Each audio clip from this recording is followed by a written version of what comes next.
Hello दोस्तों, कैसे हो आप सब। बिटकॉइन और क्रिप्टो करेंसी मार्केट के अंदर फिर से एक प्रेशर देखने को मिल रहा है। बिटकॉइन एक इम्पॉर्टेंट सपोर्ट है, 50 डे मूविंग एवरेज उस पर टिकने की कोशिश कर रहा है, लेकिन एक इम्पॉर्टेंट सपोर्ट जो 200 वीक मूविंग एवरेज है उसको ये लूज़ कर रहा है। लेकिन हम इसको तब तक लूज़ नहीं मानेंगे जब तक यहाँ पर ये वीकली कैंडल के अंदर क्लोज नहीं करता है उसके नीचे।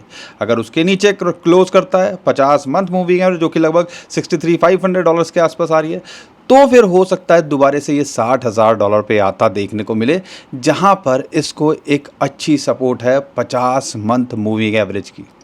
लेकिन ये बिटकॉइन के लिए मैटर है ही नहीं, क्योंकि बिटकॉइन तो फिर भी चलो यार टिकने की कोशिश कर रहा है। लेकिन जो ऑल्ट कॉइन्स हैं, अगर कुछ गिने चुने ऑल्ट कॉइन्स को छोड़ दें, इथेरियम को छोड़ दूं, सोलाना को छोड़ दूं, जो यहाँ पे फिर भी थोड़ा सा रेजिस्टेंस दिखा रहे हैं, टिकने की कोशिश कर रहे हैं, कई बड़े कॉइन्स यहाँ पर अब अपने लोअर लो बना रहे हैं। भाई ऐसा क्या प्रेशर है?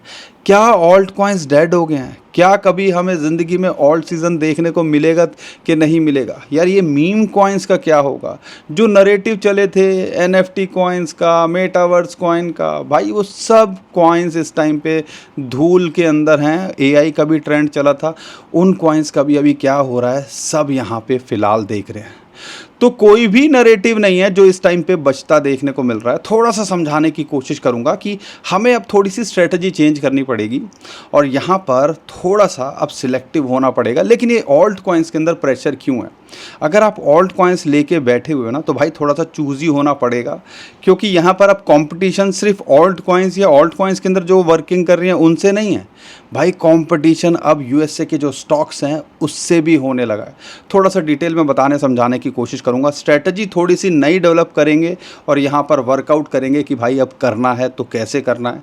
क्योंकि ये जो साल है ना, ये आप समझ लीजिए झटके तो दिए, पोर्टफोलियो लाल ही दिख रहा है, लेकिन ये साल बहुत सोच समझ के करने का है। और यहाँ पर हमें बहुत टाइम दे रही है मार्केट कि हाँ यार अगले आने वाले दिनों की, महीनों की या सालों की हम तैयारी करें। और यही चीज़ हम हर 4 साल के साइकिल में करते हैं। लेकिन मार्केट बहुत मैच्योर हो चुकी है, सब कुछ यहाँ पर संभल के करना है। ये थोड़ा सा मैं आपको बताने की कोशिश करूँगा, कुछ नया सिखाने समझाने की कोशिश करूँगा, न्यूज़ अपडेट क्या चल रही है वो भी बताने की कोशिश करूँगा। तो अगर चैनल पे पहली बार आए हो तो चैनल को सब्सक्राइब कर लो, वीडियो को लाइक और शेयर कर दिया करो। कर नहीं रहे हो भाई, लाइक्स क्या, आपने तो वीडियो ही देखनी बंद कर दी, तो शेयर कहाँ करोगे यार? शेयर करो। और उम्मीद करता हूँ कम से कम 2000 लाइक इस वीडियो पे हमें आते देखने को मिले। तो अपना प्यार दिखाते रहो भाई, हम तो आपके साथ यहाँ बने ही हुए हैं। लेकिन सबसे पहले बात करते हैं ग्लोबली सिचुएशन क्या चल रही है। दो इंपॉर्टेंट चीज़ें हुई, दो बड़ी बात निकल के आई। एक तो ईरान और अमेरिका के बीच में अब सिचुएशन ये हो गया है कि फिर से बातचीत रुक गई है।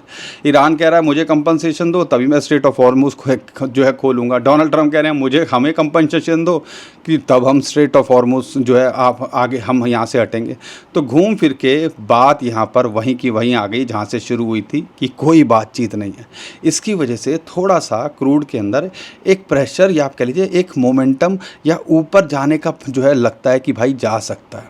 और इसकी वजह से ग्लोबल सिचुएशन के अंदर अभी भी यहाँ पर अगर आप देखते हो तो कहीं ना कहीं एक साइलेंस सा है कि डर सा है कि भाई क्या हो जाए इस मार्केट के अंदर, यू नेवर नो। लेकिन उससे बड़ी बात है जो है सीपीआई का डाटा कल रिलीज़ हुआ, 3.4 एक्सपेक्टेड था और उतना ही निकल के आया। तो जो चलो अच्छी बात है, कम नहीं निकल के आया तो बढ़ के भी नहीं निकल के आया। तो आप कह लीजिए कहीं ना कहीं ये एक राहत की खबर है। इसकी वजह से यूएसए की मार्केट के अंदर एक मोमेंटम देखने को मिला। लेकिन यहाँ पर जो सबसे बड़ी बात जिसकी इस टाइम पे लोग चर्चा कर रहे हैं और इसी की वजह से यूएसए की मार्केट अभी जो है एक कोई बड़ा क्रैश नहीं लेते देखने को मिल रही है। और जो लग रहा था, एक्सपर्ट मान रहे थे एआई के जो नैरेटिव है वो बबल है वो फूटता देखने को मिल सकता है। और उसका एक बड़ा रीज़न है कि फेड इंटरेस्ट रेट शायद बढ़ाने की जगह घटा ना दे सितंबर के अंदर। और ऐसा क्यों बोल रहा हूँ? क्योंकि यहाँ पर जो है सीपीआई का डाटा अच्छा निकल के आया, पिछली बार तो कम निकल के आया था। और यहाँ पर अच्छी बात क्या है, जॉबलेस डाटा की बात करते हैं वो भी वीकर निकल के आया, जिससे इकॉनमी स्लो होती है। और भाई उसको पेस अप करने के लिए, मैच करने के लिए फेड इंटरेस्ट रेट या तो अनचेंज रखता है या घटाने की कोशिश करता है। तो आप कह लीजिए कि आने वाले दिनों के अंदर हो सकता है मार्केट के अंदर थोड़ी सी एक मोमेंटम आते देखने को मिले। तो तो ये मोटा मोटा सार है जिसका अगर यूएसए की मार्केट अच्छा करेगी, आपने देखा तो बिटकॉइन क्रिप्टो करेंसी के अंदर खासकर बिटकॉइन या टॉप कॉइन्स तो आपको अच्छा करते देखने को मिलने चाहिए। ये मोटा मोटा सार है जो अभी फ़िलहाल 2-3 चीज़ें चल रही हैं, न्यूज़ जो निकल के आ रही हैं। लेकिन एक बड़ी न्यूज़ है जो मुझे लगा आपके साथ शेयर करनी चाहिए, वो है ट्रंप को लेके। भाई ट्रंप को पे सू कर दिया है, मतलब केस कर दिया है यूएसए के अंदर। और ये किस वजह से, ट्रंप मीडिया ने, आपको याद होगा पीछे बड़ी चर्चा हुई थी कि उनकी कोई भी पोस्ट आएगी भाई कुछ टाइम पहले, जो भी अगर प्रीमियम या अर्ली एक्सेस लेगा, क्योंकि वो अपनी जो पोस्ट है वो ट्रूथ सोशल पे करते हैं, वहाँ से अगर होगा तो भाई आप $1 लाख दो हर महीने के और आपको पहले न्यूज़ मिल जाएगी। और उस न्यूज़ से क्या हो सकता है, उस न्यूज़ से मार्केट को वोलेटाइल बनाया जा सकता है और वहाँ पे एक लूप मिल जाता है कि भाई ट्रंप ये स्टेटमेंट देने वाले हैं, तो एक आइडिया लग जाता है। क्योंकि दुनिया का सबसे पावरफुल कंट्री का प्रेसिडेंट अगर वो कोई स्टेटमेंट दे रहा है तो उससे मार्केट ऊपर नीचे होती है ना। ईरान के बारे में कुछ नेगेटिव बोल देंगे तो यहाँ पे मार्केट नीचे चली जाएगी, पॉजिटिव बात बोल देंगे, पीस डील हो गया तो मार्केट ऊपर भाग जाती है। तो ये बहुत सारे फैक्टर्स हैं जो हमें देखने हैं। तो ये कहीं ना कहीं हमें लगता है कि हाँ यार ये चीज़ नहीं होनी चाहिए, क्योंकि जो ये $1 लाख है भाई, आम आदमी हम जैसे आप जैसे तो नहीं खर्च कर पाएंगे, वो खर्च करेंगे बड़े लोग। और बड़े लोग क्या करेंगे, जब कोई 90 लाख रुपए दे रहा है, $90 का, 90 रुपीज़ का $1 समझता हूँ, तो भाई वो 9 करोड़ 90 करोड़ कमाने की सोचेगा कि नहीं सोचेगा। तो ये कहीं ना कहीं ऐसा लगता है कि चीज़ें ख़त्म होनी चाहिए और ये कहीं रुकनी चाहिए। साथ के साथ जो डोनाल्ड ट्रंप टैरिफ दोबारा से खेलने का प्लान कर रहे हैं, उसकी वजह से ग्लोबल मार्केट पे एक प्रेशर है। तो ये ओवरऑल चल रहा है। तो आप कह लीजिए कि अभी भी अनसर्टेनिटी है ग्लोबली कि मार्केट के अंदर क्या हो जाए। साथ के साथ जिस हिसाब से मार्केट हाइप ले रही है, एआई बबल का एक डर तो है ही, एक अलग सी खामोशी नहीं दिखती है आपको मार्केट के अंदर वॉच करते हो तो भाई अगर ग्लोबल मार्केट के अंदर अगर कुछ बड़ा कुछ होगा, क्रैश आता देखने को मिलेगा कि एक डर का माहौल रहेगा, तो भाई बिटकॉइन क्रिप्टो करेंसी पे उसका नेगेटिव इम्पैक्ट पड़ेगा। मैं जल्दी से बिटकॉइन को भी कवर कर लेता हूँ, फिर मैं ऑल्ट कॉइन्स की सारी कहानी आपको समझाने की कोशिश करूँगा। अब यहाँ पर बात करते हैं ETF को। बिटकॉइन के ETF क्या कर रहे हैं भाई, वो अभी कन्फ्यूज़न के अंदर है और 500-700 बिटकॉइन पिछले 1-2 दिनों के अंदर प्लस माइनस हो रहे हैं। तो कहीं ना कहीं अभी भी वो भी वेट एंड वॉच की सिचुएशन में है कि भाई आने वाले टाइम के अंदर क्या। और बिटकॉइन ना खरीदना, बिटकॉइन के ETF की तरफ से जो शुरुआत उन्होंने अच्छी करी थी, लगा था कि यार बिटकॉइन अच्छा कर जाएगा, लेकिन फिर वही है कि अभी वो भी कन्फ्यूज़न के अंदर है। तो कुछ ऐसा सिग्नल नहीं मिल रहा है जिससे लगे कि हाँ यार बिटकॉइन एक बड़ा मोमेंटम लेता देखने को मिल सकता है या आने वाले टाइम के अंदर कुछ अच्छा करता देखने को मिल सकता है। तो कहीं ना कहीं ये भी आपको देखना है कि अभी प्रेशर है। और टेक्निकली जैसे मैंने शुरुआत में ही बोला कि बिटकॉइन अभी 50 डे मूविंग एवरेज को सपोर्ट यहाँ मेंटेन कर रहा है। अगर यहाँ से लूज़ करता है जो 63,500 और 200 वीक मूविंग एवरेज की सपोर्ट को लूज़ कर चुका है और वीकली कैंडल $64,000 के नीचे क्लोज होती है, तो समझ लीजिए ये भी एक नेगेटिव सिग्नल है। और हो सकता है फिर बिटकॉइन $60,000 आता देखने को मिले और उसका नेगेटिव इम्पैक्ट उस पर देखने को मिले जो क्रिप्टो करेंसी की मार्केट है ग्लोबली। अब यहाँ पर ये सारी कहानी चल रही है भाई बिटकॉइन को लेके। तो बिटकॉइन के अंदर भी प्रेशर है और हिस्टोरिकली आपको पता ही है अगस्त सितंबर अच्छे तो होते नहीं हैं। अभी भी फ़िलहाल 2.5-3% ऊपर चला गया था, अब फिर दोबारा से 1% के नीचे अभी गेन दिखा रहा है, लेकिन ये कब तक टिकेगा यू नेवर नो। तो बदनाम अगस्त सितंबर आपको पता ही है सबसे बुरे महीने होते हैं बिटकॉइन क्रिप्टो करेंसी के लिए। तो बहुत सारे फैक्टर्स हैं, इसीलिए मैं आपको कह रहा था कि भाई थोड़ा सा सोच समझ के करना है। मौका मिलेगा तो यहाँ पर कुछ करने की कोशिश करेंगे, नहीं तो यहाँ पर शांति से बैठेंगे।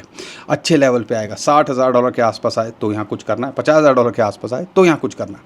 अब बात करते हैं ऑल्ट कॉइन्स की, लेकिन ऑल्ट कॉइन्स से पहले आप जो ये फॉल्ट लेके बैठे हो भाई, लो अब तो लाइक भी आने बंद हो गए, ये भी ज़बरदस्ती कराना पड़ रहा है क्योंकि आप तो ऐसे करने वाले हो नहीं। बात करते हैं ऑल्ट कॉइन्स की, लेकिन ऑल्ट कॉइन्स का कैसे। अब ऑल्ट कॉइन्स के अंदर बहुत सारी चीज़ें हैं जो हमें ऑब्जर्व करनी है।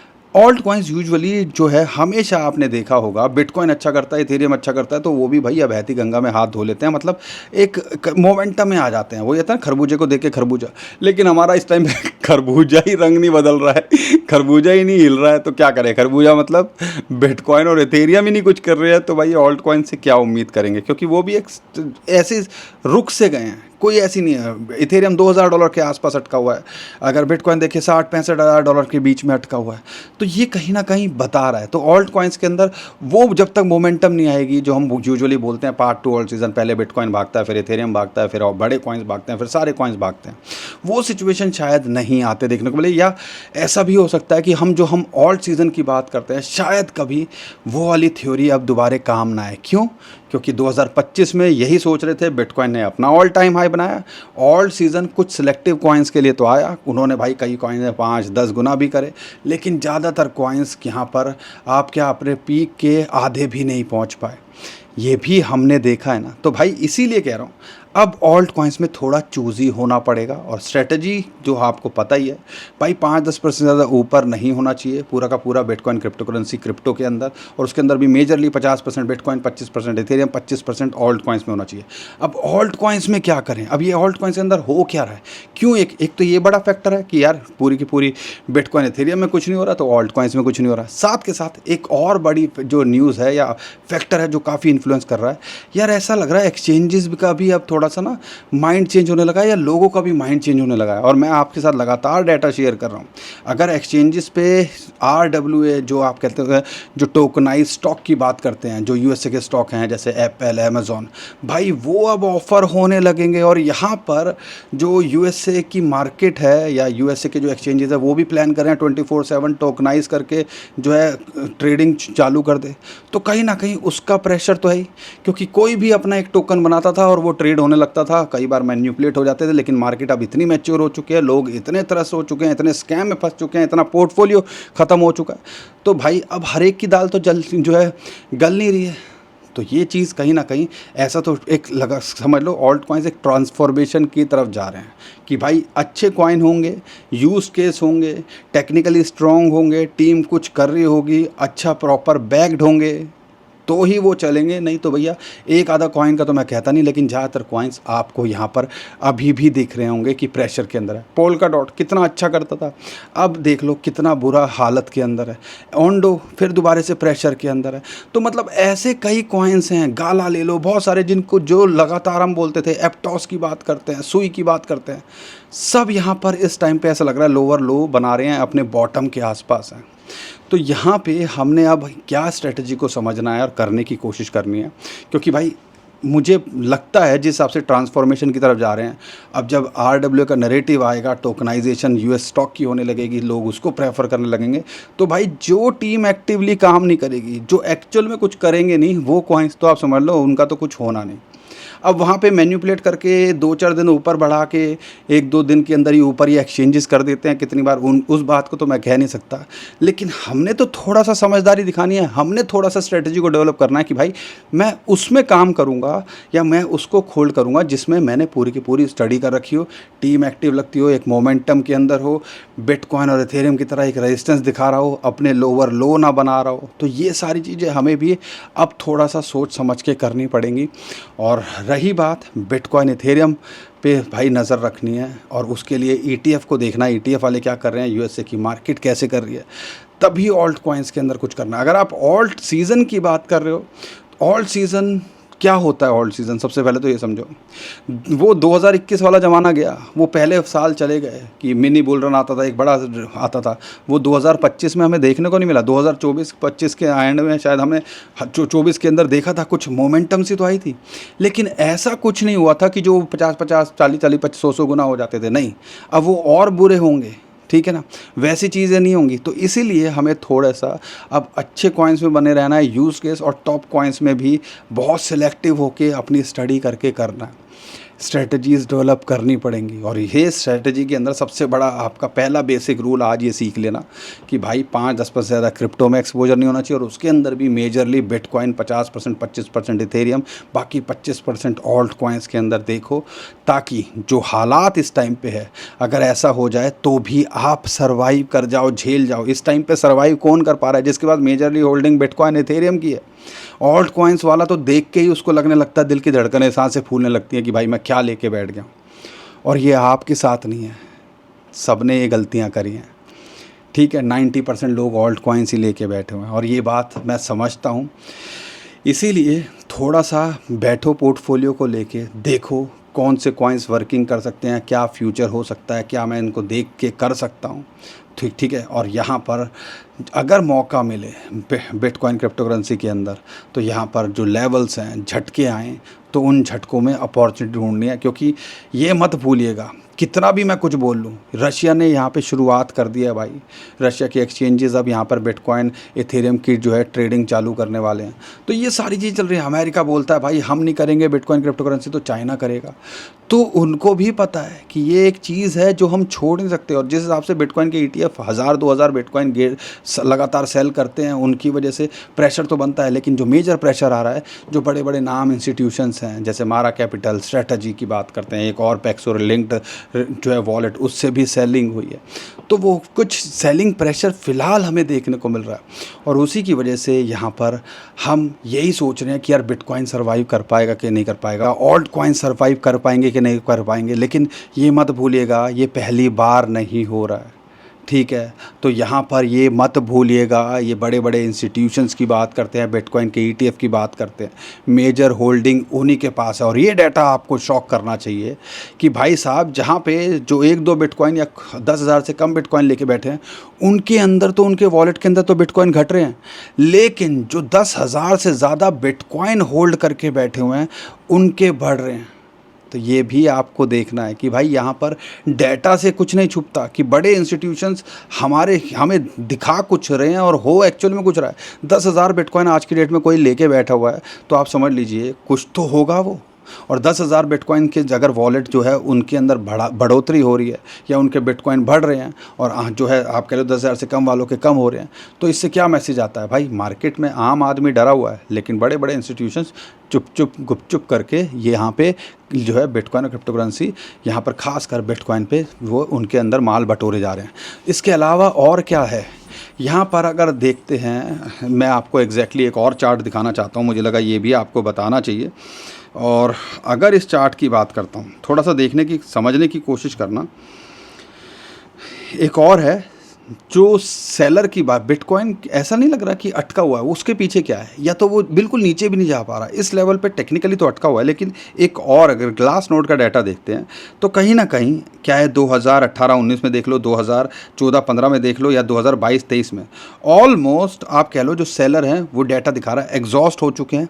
एक झटका लग सकता है $60,000 के नीचे, $50,000 के नीचे। और ये इंडिकेटर यही बता रहा है कि जब ये रेड लाइन पे आ जाए, इसको एक इंडिकेटर की तरह लीजिएगा, seller फिटीग is settling in but the old bottom went deeper. ठीक है, पुराने जो बॉटम थे वो डीपर गए थे। तो ये एक झटका, यानी कि आप कह लो या तो बॉटम हो चुका है, बॉटम के बहुत करीब है। ज़्यादातर सेलर जो है एग्जॉस्ट हो चुके हैं। आपको पता है, कुछ जो जिसने बेचना था बेच चुका है ज़्यादातर। बाकी तो आप कह लो जो है इंस्टीट्यूशंस तो 1000-2000 बिटकॉइन अगर वो लाखों में लेके बैठे हैं तो कुछ फ़र्क नहीं पड़ता। लेकिन हमें हर चीज़ को देखना है भाई। हमारे पास थोड़ा लिमिटेड सा पोर्टफोलियो है, और उसके अंदर भी जो लगा वो हालत हो रखी है, सबको पता ही है। बाकी दोस्तों, जो भी अपडेट आती रहेगी मैं आपको करने की कोशिश कर ही रहा हूँ। हम कोई फाइनेंशियल एडवाइज़र नहीं है। कुछ भी करने से पहले अपने फाइनेंशियल एडवाइज़र से ज़रूर पूछेगा, और उसके बाद कुछ करने की कोशिश कीजिएगा।